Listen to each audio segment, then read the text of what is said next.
All right, hey there, everybody. Dr. Saunders here again, and this is a video to introduce you to Module 12 of American Popular Music. We are getting toward the end. If you haven't gone and kind of looked over the final exam requirements, it's time to do that.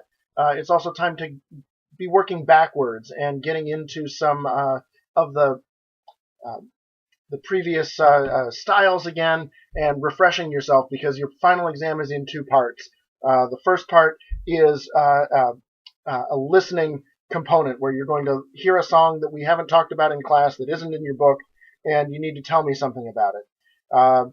There's listening analysis practice in your book, and there are going to be 4 of those on your final exam. The second part of your final exam is an essay, and you have the 4 essay topics already in your book, so you can be thinking about those and working on them as you go along. You're going to be assigned one essay randomly. So your format for the final exam is a little bit different than what's described on the exam review sheet, but there's still a lot of good information on there, things to think about. That's the final exam. So be ready for that on April 30th when that comes up, and be thinking about that kind of thing. In this module, we're going to be looking at the chapter 12, which deals with a lot of outsider styles from the 1970s.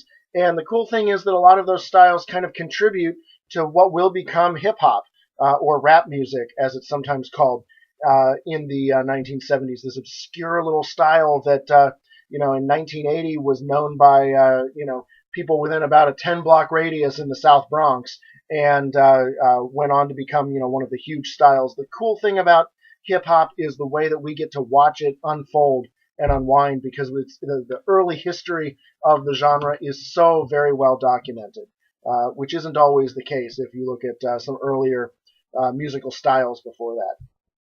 Right? The other thing we're going to look at is another revolutionary kind of effect, and it impinges on hip-hop a little bit, and that's the development of the music video. And this idea of a short song-length film. It's not a new idea necessarily. The Beatles did things that today we might call music videos, although they called them promotional clips.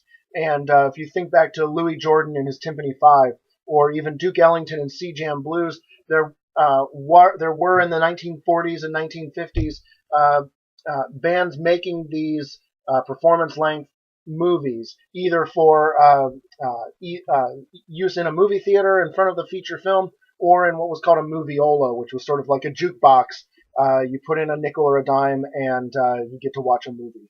That was not a critical way necessarily that music was disseminated, but some forerunners of the music video. And we'll talk about that in the other video that you're going to watch, which is how to watch a music video a little bit. So have a great week, and get going on that final exam stuff.